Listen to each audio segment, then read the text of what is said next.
नमस्कार शेतकरी बांधवांनो, पुन्हा एकदा डॉक्टर किसानच्या युट्यूब चॅनलला तुमचं खूप खूप स्वागत।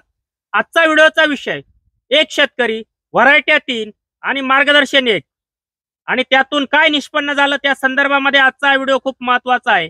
आपल्यासोबत शेतकरी आहेत ज्यांच्या 3 व्हरायट्या आहेत, 4 प्लॉट आहेत।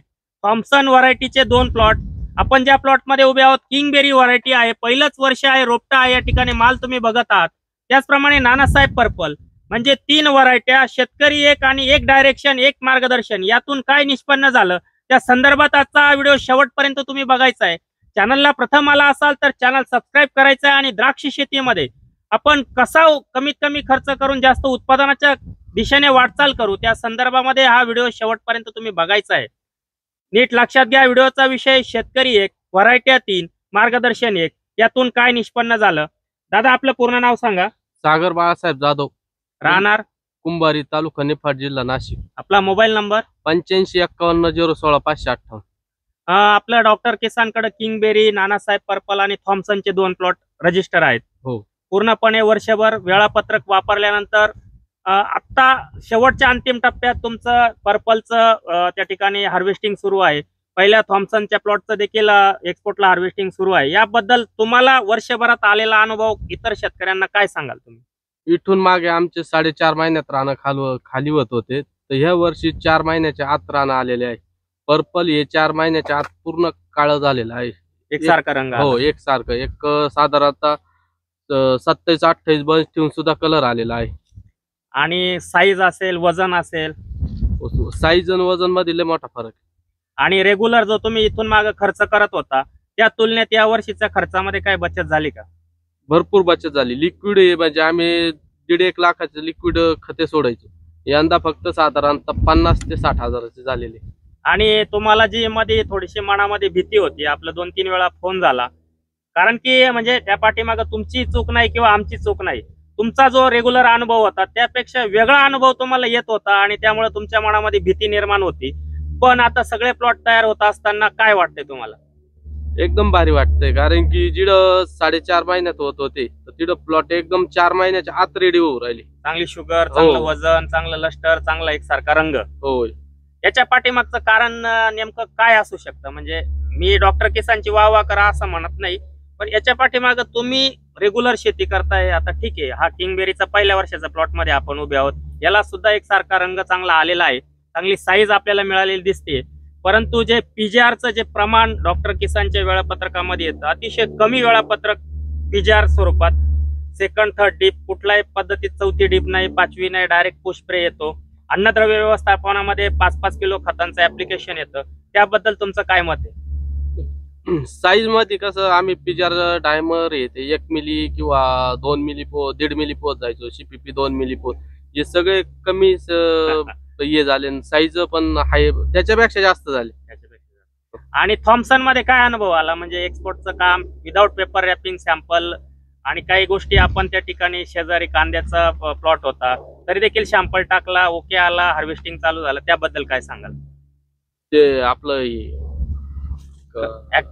ऍक्ट्रान ते हे झालेलं होतं, पण मग तरी ते हे झालंय बॉस, रेसिड्यू कमी झाले, डिटेक्शन कमी आले। हो, डिटेक्शन कमी आणि हार्वेस्टिंग चालू झालं त्या? हो, चालू झालं। मित्रांनो, आजचा व्हिडिओचा विषय तो आहे की एक शेतकरी, 3 व्हरायट्या, एकच मार्गदर्शन, त्यातून निष्पन्न काय झालं ते शेतकऱ्याच्या तोंडून आपण ऐकलं।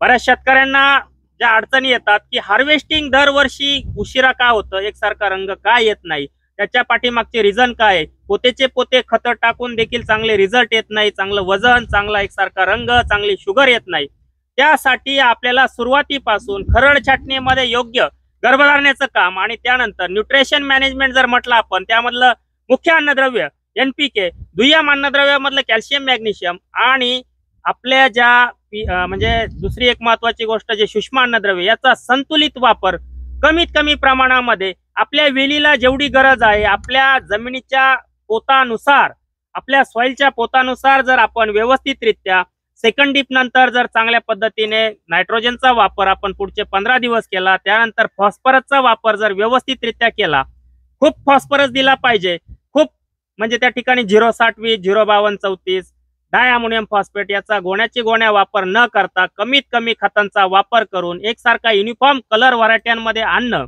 आणि त्यांना गोडी चांगली आणणं, त्याचप्रमाणे वजन चांगलं मिळवणं आणि त्यासाठी योग्य पीजीआरचा वापर. पीजीआर नक्कीच वापरावा लागतात, काही व्हरायट्यांमध्ये कमी पीजीआर वापरावं लागतात. आता किंगबेरीमध्ये जवळजवळ 80% नॉन पीजीआरची व्हरायटी आहे. क्रिम्सन असेल, किंगबेरी असेल, त्याचप्रमाणे अजूनही 2-3 व्हरायटी आहेत ज्यामध्ये पीजीआरचा वापर अतिशय कमी करावा लागतो आणि तो कमी करत चांगल्या दर्जाचे द्राक्ष इंडस्ट्रीमध्ये आपल्या ग्राहकांना आपल्याला कसे पोहोचवता येतील त्यासाठी आजचा व्हिडिओ खूप महत्वाचा होता. आपण जर या ठिकाणी बघितलं तर किंगबेरी व्हरायटी आहे, ही साईज जर तुम्ही बघितली, काय साईज असेल आता 23-24 mm पहिल्या वर्षाचा रान आहे आणि किंगबेरीला पीजीआर जास्त चालत नाही. आणि या ठिकाणी 2-3 वेळा पाऊस झाला. शेतकरी माझ्या सोबत आहेत. परत एक शेवटचा प्रश्न विचारतो की 4 प्लॉट रजिस्टर आहेत. किंगबेरीचा एक, नानासाहेब पर्पल आणि थॉम्सनचे 2 प्लॉट आहेत. 100% व्यवस्थितरित्या जर आलेलं वेळापत्रक फॉलो केलं तर शेवटच्या अंतिम टप्प्यामध्ये शेतकऱ्याला समाधानकारक रिझल्ट आणि चांगल्यापैकी 2 रुपये रेट आणि चांगलं हार्वेस्टिंग, चांगलं वजन मिळतं. याबद्दल काय सांगाल एका वाक्यात? एकदम म्हणजे फायदेशीर झालं भाऊ असं.